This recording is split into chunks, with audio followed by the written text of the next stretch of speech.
Selamat pagi buat kita semua. Shalom sejahtera buat kita semua. Perkenalkan, nama saya Grace Octaviani Siregar. Saya kelas 1196, nomor absen 11. Di sini saya akan menjelaskan tentang bab 10. Relasi bermakna antara keluarga, gereja, dan sekolahku. Untuk menyelesaikan kegiatan 3 dan 4 dan juga untuk mengenai masalah sosial di dalam kehidupan remaja.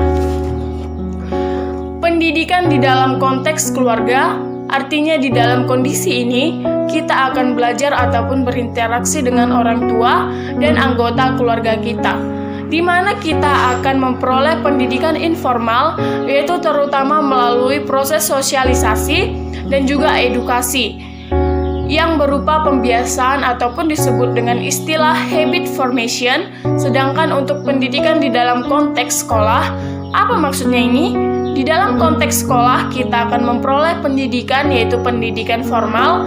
Artinya pendidikannya itu adalah pendidikan yang terprogram dan juga terjadi dengan tetap yang berupa pengetahuan, keterampilan, dan juga nilai.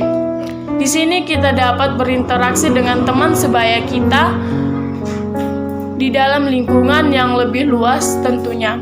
Di dalam pendidikan di lingkungan sekolah, kita juga akan memiliki aspek-aspek penting yang dapat mempengaruhi perkembangan kognitif, psikis dari peserta didiknya yang akan ada mata pelajaran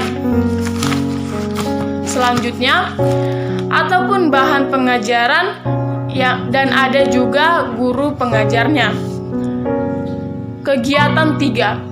Sebutkan persamaan dan perbedaan antara pendidikan di sekolah dan pendidikan di keluarga. Pendidikan di sekolah adalah suatu proses pendidikan yang dilakukan oleh sebuah lembaga pendidikan yang didirikan oleh pemerintah yang memberikan pengajaran berupa pendidikan formal bagi siswa-siswinya. Pendidikan di dalam keluarga yaitu suatu proses pendidikan yang sederhana yang dilakukan oleh anggota keluarga seperti ayah dan ibu kepada anaknya. Pengajaran yang dilakukan biasanya adalah pendidikan informal. Persamaan pendidikan di sekolah dan pendidikan di keluarga.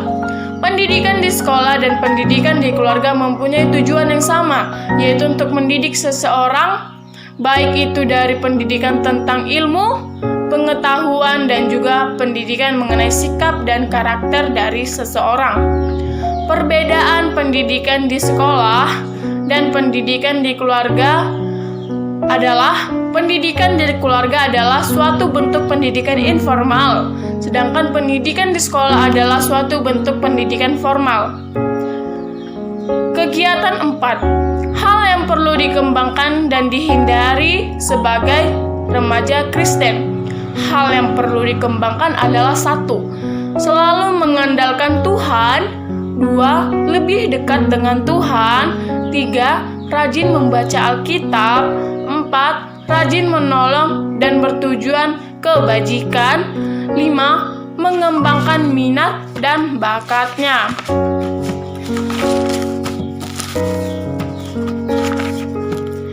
Hal yang harus dihindari dari remaja Kristen adalah 1. Malas belajar. 2. Tidak rajin ke gereja. 3. Melawan orang tua. Masalah sosial di dalam kehidupan remaja Kristen adalah 1. Meningkatnya tawuran antara sekolah. 2. Kenakalan remaja semakin meningkat. 3. Suka berkelahi dan keluyuran. 4. Bolos sekolah. 5. Pergaulan bebas dan penyalahgunaan narkoba.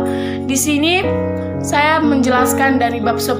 Jika ada perkataan saya yang kurang atau yang salah dalam menjelaskan, mohon dimaafkan karena saya masih dalam proses pembelajaran.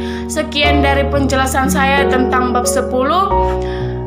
Jika ada perkataan atau yang salah dari saya atau menyinggung perkataan tersebut dari keseharian kita, mohon dimaafkan.